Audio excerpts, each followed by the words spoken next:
देखा चलो चलो कोई बात नहीं, हम सब मिलकर के आपका मदद करेंगे। वो लाना फिर ही लगा दिया तुम ले आके लगा के जब देवता और दैत्य समुद्र मंथन के लिए तैयार हुए तो बात ये चली कि कौन किधर पकड़े। भगवान से पूछा गया कि महाराज समुद्र को मथने के लिए कोई इंस्ट्रूमेंट चाहिए। कहा भाई देखो मंदराचल पर्वत को मथानी बना लो और बासुकीनाथ को रस्सी बना लो।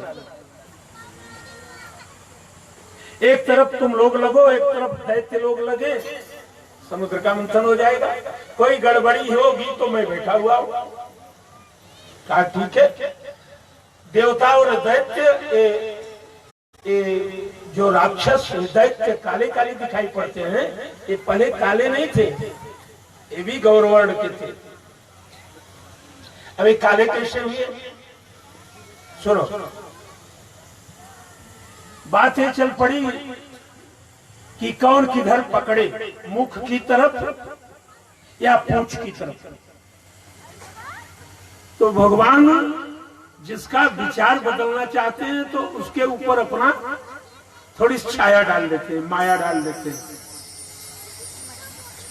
तो दोनों खड़े हुए थे तो देवताओं ने कहा कि ठीक है, इन लोगों से कह दीजिए कि ये पूंछ पकड़े, हम लोग मुंह की तरफ लगेंगे। सारे दैत्य खड़े हो गए कि नहीं, मैं अशुद्ध भाग नहीं पकड़ूंगा। भगवान यही चाहते थे कि देवता लोग मुख की तरफ न जाएं, मुख के तरफ से बासुकीनाथ विष उगलेंगे, गड़बड़ हो जाएगा। सारे दैत्य खड़े हो गए, कहा कि हम लोग तो मुख की तरफ पकड़ेंगे। ठीक है भाई, देख लो तुम लोगों की इच्छा। समुद्र मंथन प्रारंभ हुआ। देवता लोग पूंछ की तरफ लगे, दैत्य लोग मुंह की तरफ लगे।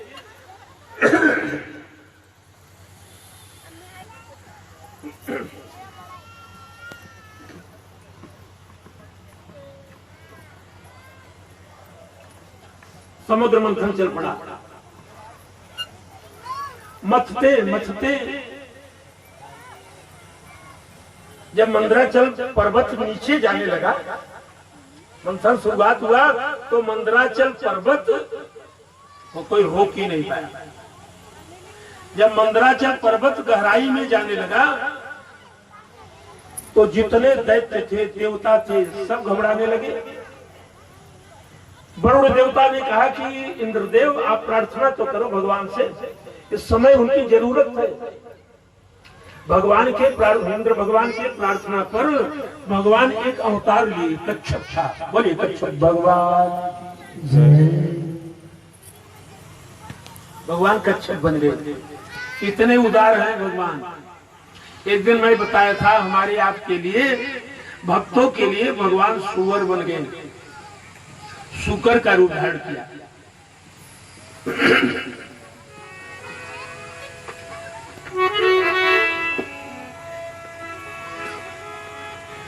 कि तुमने घनश्याम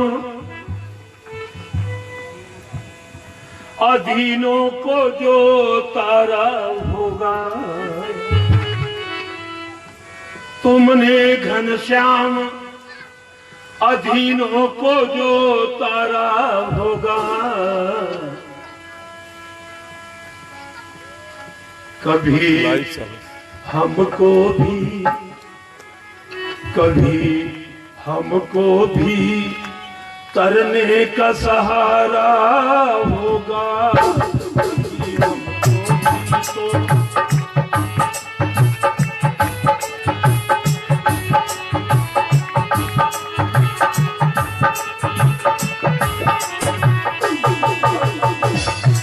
तुमने घनश्याम अधीनों को जो तारा होगा, तुमने घनश्याम अधीनों को जो तारा होगा,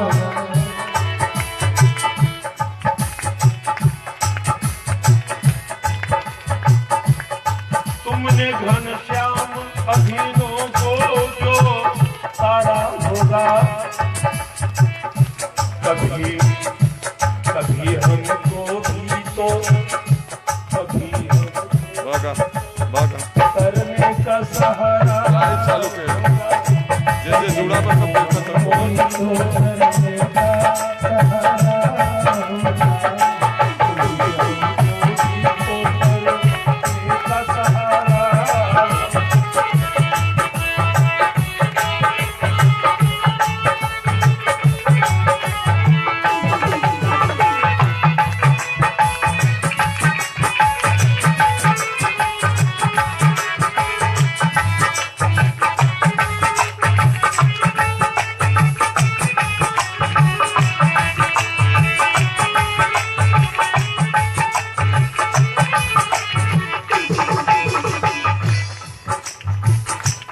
अगर हम मशहूर हैं पापी तो तुम पतित पावन।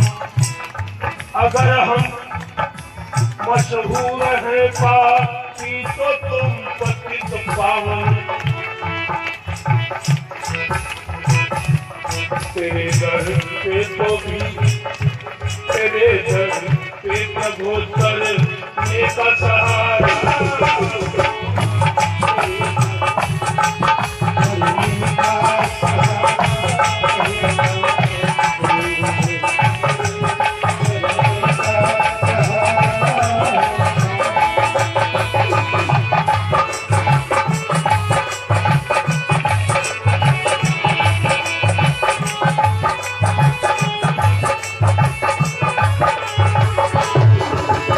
अब हो गुरु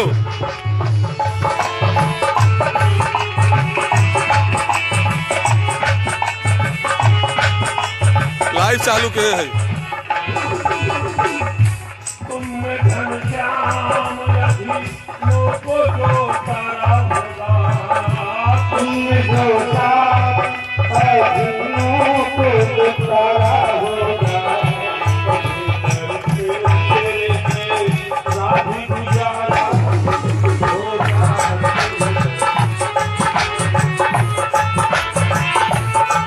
चपनिया और पिया दे गुरु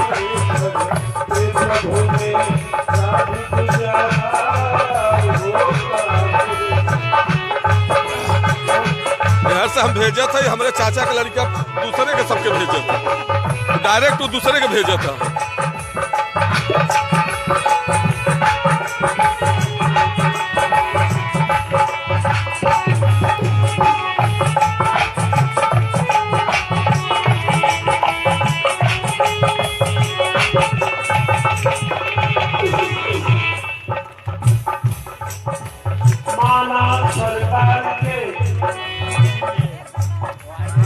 माना सरकार के आंखों में अनेकों है अधम। माना सरकार के आंखों में अनेकों है अधम। कभी इस दास का कभी इस दास का को मैंने गुजारा।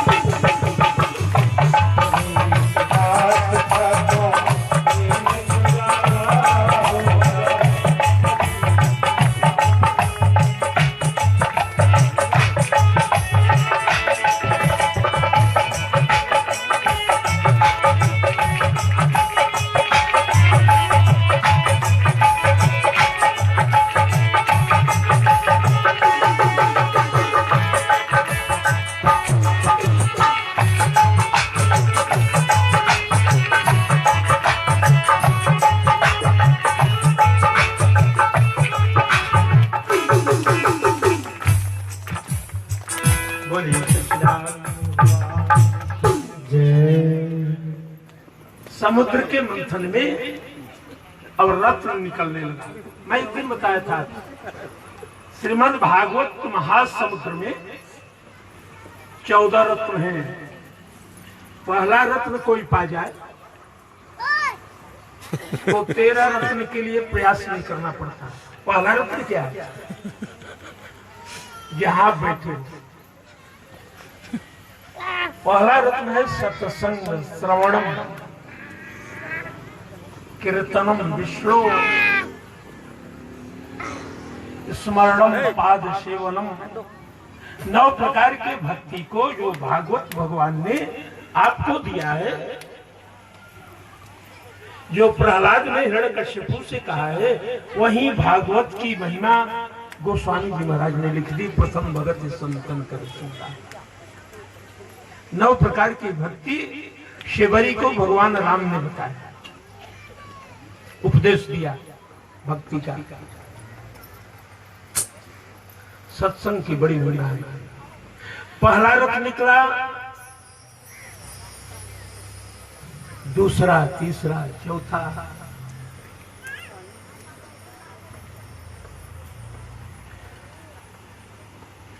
कभी घोड़ा निकला, कभी श्री निकला, कभी कोई मणि निकली। मंथन करते करते करते करते ये रत्न कहीं किसी को प्रदान कर दिया जाता था, कभी देवता को, कभी दैत्यों को। लेकिन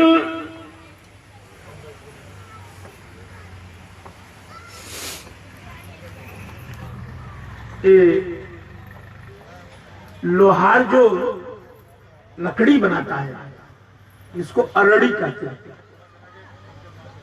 किसी बड़े बड़े यज्ञ में विश्वकर्मा जब अरड़ी में ब्राह्मण लोग वो अरड़ी चलाते हैं तो उससे क्या निकलता है? अग्नि। अरड़ी मंथन से अग्नि। जितना घर्षण होगा उतना तेज होगा।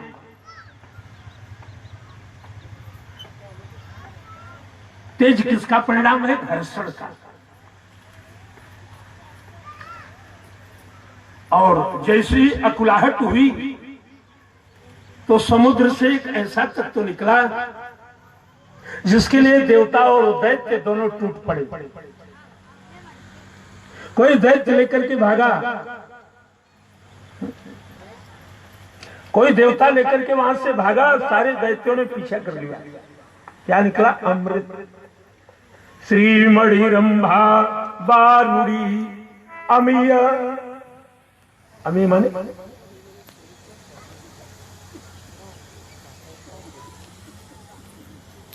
और जब अमृत निकला तो दोनों टूट पड़े। पहले हम पिएंगे, पहले हम पिएंगे।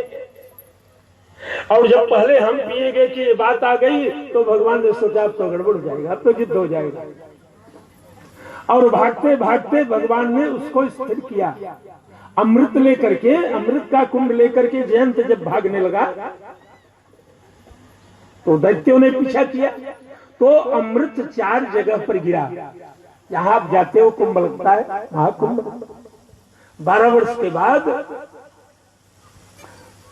प्रयाग, उज्जैन, नासिक और हरिद्वार। बाद में भगवान ने उस अमृत को बांटने के लिए एक उपाय सोचा, एक अवतार धारण किया। पुरुष से नारी बन गए, मोहिनी रूप धारण कर लिया। वो भी मोहिनी भगवान जय। मोहिनी रूप धारण किया। मोहिनी रूप जब धारण किया तो जो अमृत की तरफ देख रहे थे दैत्य लोग, वो देखने लगे भगवान की सुंदरता को। देवता और दानव दोनों मोहित हो गए। जब मोहित हो गए तो भगवान ने स्टॉप किया अपने तेज से दोनों को। जब आगे बढ़ने लगे मोहिनी को पाने के लिए तो भगवान अपने तेज से रोक लिए।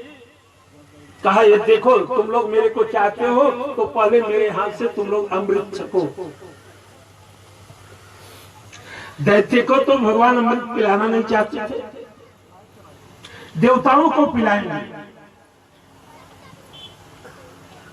भगवान ने 2 घड़ा ले लिया, लाइव चालू किया। कहा देखो दोनों में अमृत है। अपने माया से एक में जल कर दिया, एक में अमृत था।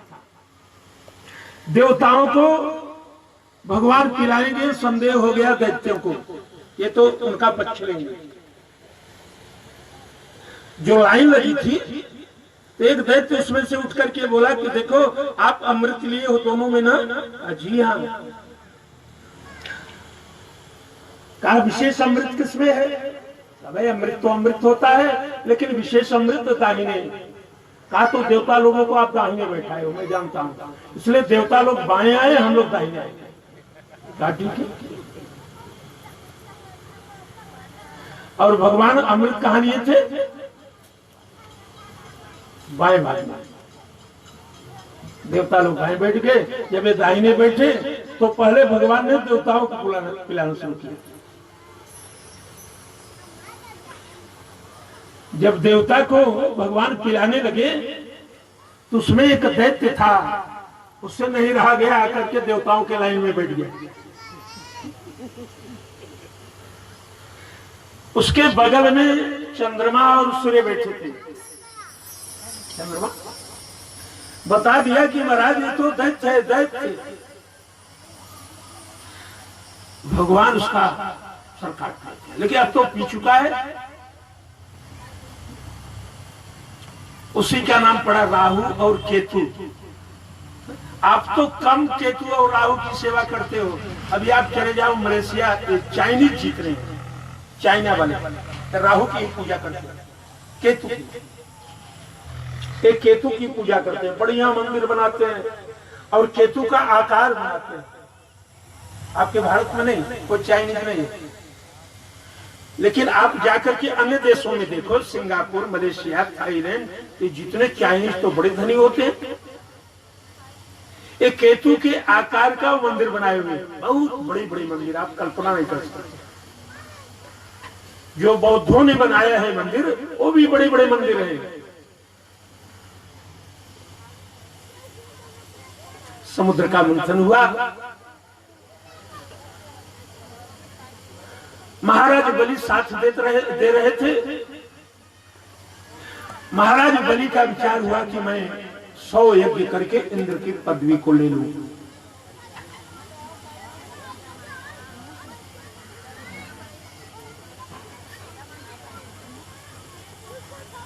जितना पदार्थ निकला था सभी देवता और दैत्यों में बांट दिया गया। इंद्र अपने पाप को 4 भागों में बांट दिया। जो हत्या लगी थी उसको 4 भागों में बांट दिए, समुद्र में फेंक दिए। समुद्र में फेंका तो फेन हो गया, फेन। इसी प्रकार से एक एक भाग एक एक जगह पहुंचाते रहे। महाराज बलि की कथा आगे आती है। महाराज बलि बड़े दानी थे। महाराज बलि जब 100 यज्ञ कर लिए तो शास्त्र में है कि कोई 100 यज्ञ कर ले अपने जीवन में तो स्वर्ग का अधिकारी हो जाता है। यज्ञ करने कराने से व्यक्ति स्वर्ग पाता है, लेकिन जिस समय उसका पुण्य क्षीण होता है तो फिर इसी धरती पर आ जाता है। छीड़े पुड़िए मर्तलों के विषंत, मृत्यु लोक में पुनः आ जाता है। तो महाराज बलि ने 100 यज्ञ किया। यज्ञ करने के बाद दक्षिणा की व्यवस्था है। यदि दक्षिणा न मिले तो यज्ञ सफल नहीं माना जाता।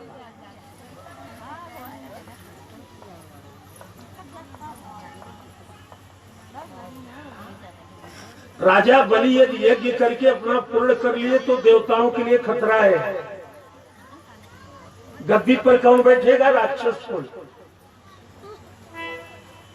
देवताओं में हाहाकार मच गया। अब क्या किया? इंद्र को धुगधुगी बैठ गई। इंद्र डरने लगे, सारे देवताओं को बुलाया, कहा क्या होगा? कहा महाराज आप ही उपाय करो।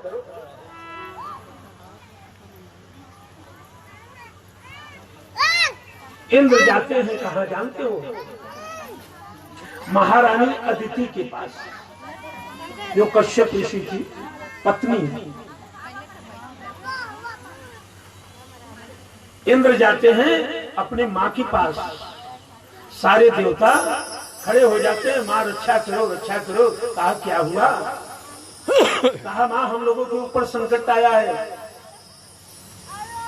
आप रक्षा करो। क्या ठीक है, तुम लोग घबराओ नहीं, मैं इसका उपाय करती हूं। तो पयोव्रत करके अदिति को, जो गर्भ में बालक आया और वामन भगवान के रूप में अवतरित हुए। बोलिए वामन भगवान जय। इधर महाराज बलि यज्ञ करके खाली हुए थे, दान दक्षिणा करके खाली हुए ही थे। इतने में भगवान छोटे से बड़ा सुंदर स्वरूप, भगवान के एक एक अंग में, हर एक अंग में, प्रत्यंग में करोड़ों करोड़ों कामदेव की छवि बसी हुई थी। ब्राह्मण का दिव्य रूप, पगड़ी बांधे,